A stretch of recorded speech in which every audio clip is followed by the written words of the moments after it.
Hi guys and welcome back. I'm Mr. T and we're going to be doing some more chemistry today, and we're going to be looking at transition metals and comparing those with the group 1 metals as well, which is part of the triple chemistry, so not the double award chemistry, not the combined chemistry, but the triple chemistry, the one where you're going to get a separate GCSE for chemistry, physics and biology.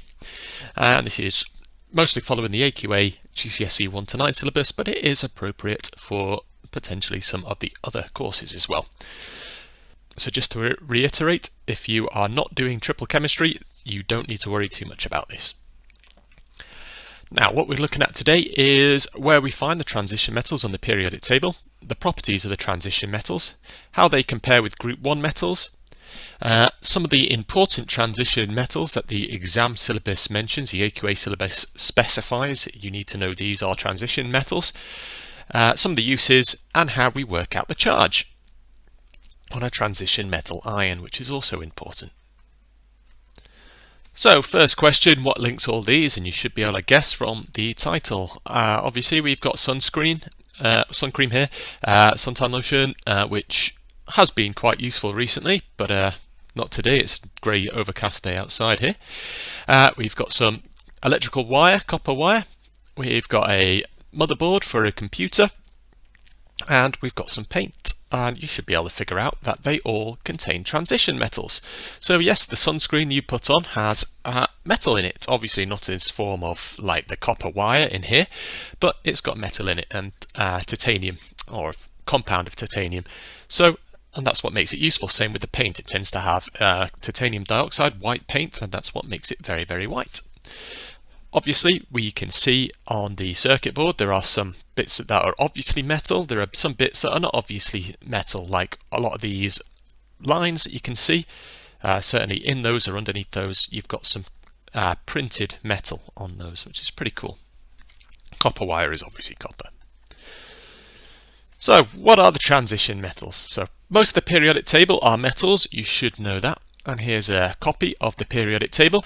And there is a line which kind of, if you follow my cursor, goes above aluminium, down the side of it, and then really it goes across germanium, down, across, down, across, down, and across. Basically everything to the left of that arrow is a metal, and everything to the right of it is not a metal. Okay, so most of the periodic table is metal, and the ones that are kind of in this funny colour here, these are supposed to be, these are the like the metalloids, so they're kind of halfway between a metal and a non-metal.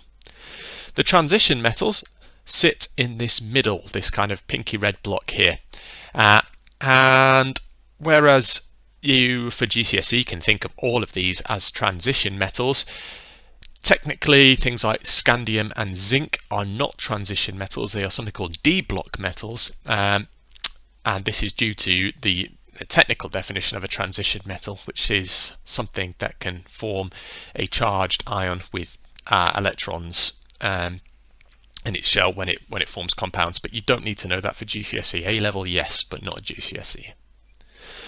Before we go any further, a couple of little definitions to make sure you know. So first off, is a catalyst is a thing that's going to speed up a chemical reaction without getting used up itself. So you can recycle it, you can keep on using it.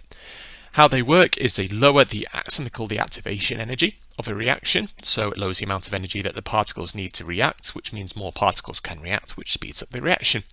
And it does this by offering a slightly different way for the reaction to proceed. They're very clever, very useful, really important for industry and for saving money. The next thing, we'll talk a little bit about plating a metal. So to plate a metal, essentially we coat it in a thin layer of what is usually a less reactive metal, and there's lots of different ways that you can do this. For example, your headphones, the jack on those, on some headphones is gold, and it's not solid gold because that would be too bendy, and every time you plugged it in or knocked your headphones, it would break a little bit. Obviously this is less of a problem if you've got the AirPods and things like that. But you would plate your iron in the gold. The idea is it's going to make it more electrically conductive. The gold is better conductor than iron. Now, we need to know the properties of some transition metals. So they tend to be, like all metals, good conductors of heat and electricity. They're mostly malleable and ductile. They're mostly hard and strong. They have mostly high melting and boiling points, mercury being the obvious example because that's liquid at room temperature. They usually have high density. They can form coloured compounds, but themselves in their native state are usually shiny and silver. Obviously there are a couple of different examples there, copper being an obvious one where it's definitely not silver.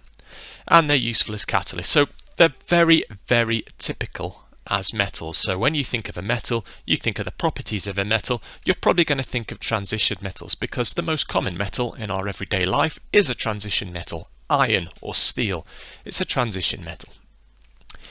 So the comparison with group 1. We need to compare them. So we've already studied group 1 and we know a few things about them. For example, they're very reactive, they have to be stored under oil. We also know that they tend to be quite soft, and if you get a lump of potassium, you might see this in demonstration, if you get a lump of potassium and squeeze it, it's got the same kind of consistency as some blue tack. You can really squish it between your fingers, you can even tear it. So compared to group 1 metals, the transition metals tend to have much higher melting points, MPS melting points. Obvious exception is mercury.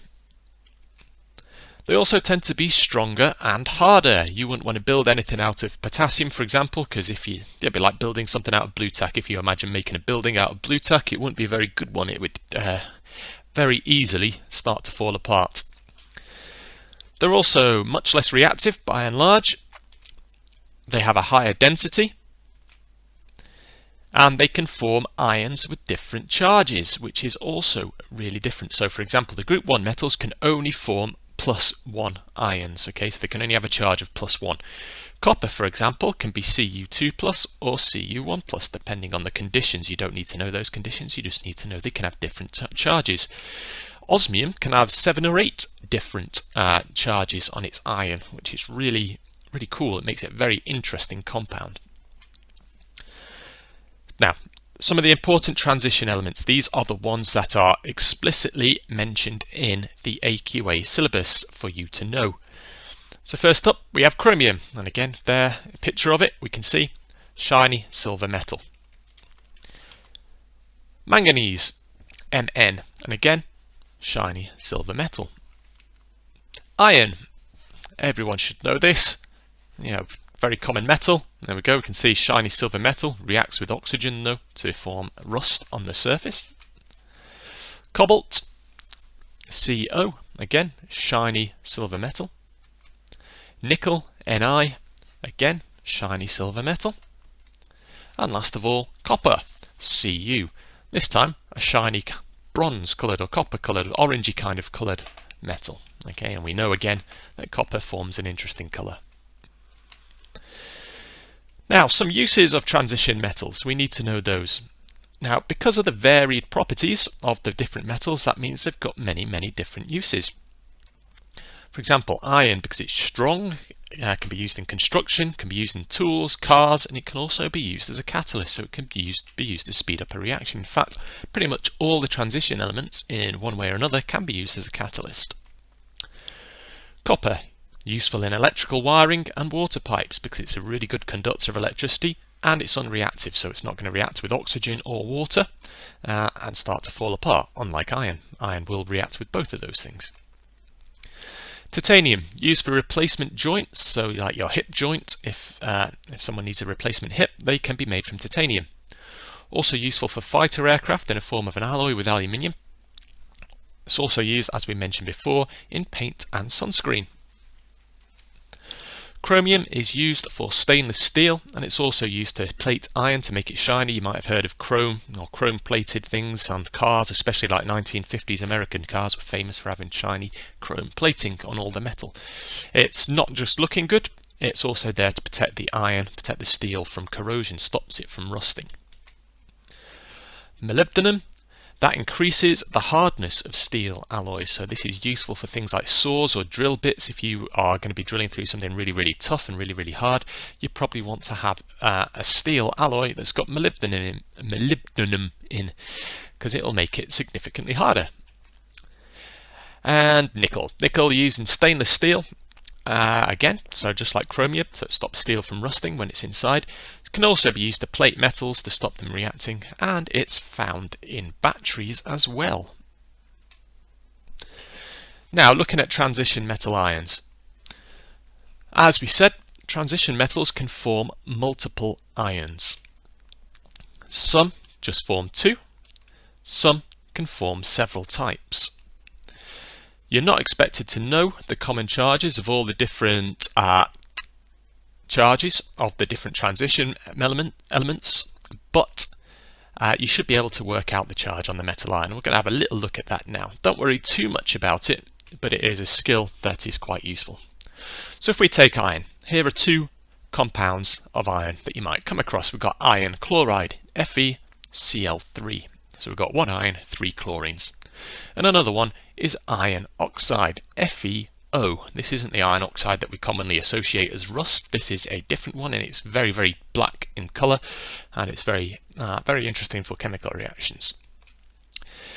So, how do we work out the charges on the ions here? First of all, chlorine ion always has a charge of -1. Okay, so we can always say that if we got a chlorine in a compound like the FeCl3, each chlorine ion has a charge of -1. An oxygen ion always has a charge of -2 in a compound. So therefore, in iron chloride FeCl3, we've got 3 lots of the -1 charge, so we've got an overall charge of -3. So -1 plus -1 plus -1 is -3. That charge must be balanced in the compound. So therefore, if we've got -3 from the chlorine, the iron must give us a charge of +3 to balance out the -3 charge. So the iron is iron 3+. In the iron oxide, the oxygen is -2. That must be balanced out by the iron. The iron must be iron 2+. So the iron can form two different transition states here, as they're called. Okay, so they've got two different charges on the ions. You might often see this written as a Roman numeral in a chemical name. For example, it would be written as iron brackets 2 oxide. Okay, so II for the Roman numerals, oxide to show the charge on the iron. The iron chloride would be iron 3, or in brackets III, chloride. And that's just telling us what the oxidation state is, what the charge is on the iron. So a little summary of what we've covered today then. Transition metals are the middle block of the periodic table. They have typical metallic properties: high density, high melting point, conduct electricity and heat, etc. They're less reactive, harder, denser, and have higher melting points than group 1 metals. And they have lots of uses, including construction and as catalysts. They can form many differently charged ions, and they can form coloured compounds as well. So many of the dyes, the paints, pigments, colours that you see around you are caused by different transition states of the transition metals. So really, really useful. So pretty much every paint you look at, it will contain some kind of metal compound. Okay, I hope you found today's lesson useful. Please remember to drop a like and a subscribe. It really does help. Please share these videos if you've not already done so. Like to see some comments as well. Have a little chat. Any questions, please let me know. I will endeavour to answer them as quick as possible. Okay guys, take care. Lockdown's coming to an end by the looks of it, so I hope to see you all out and about soon. Bye bye.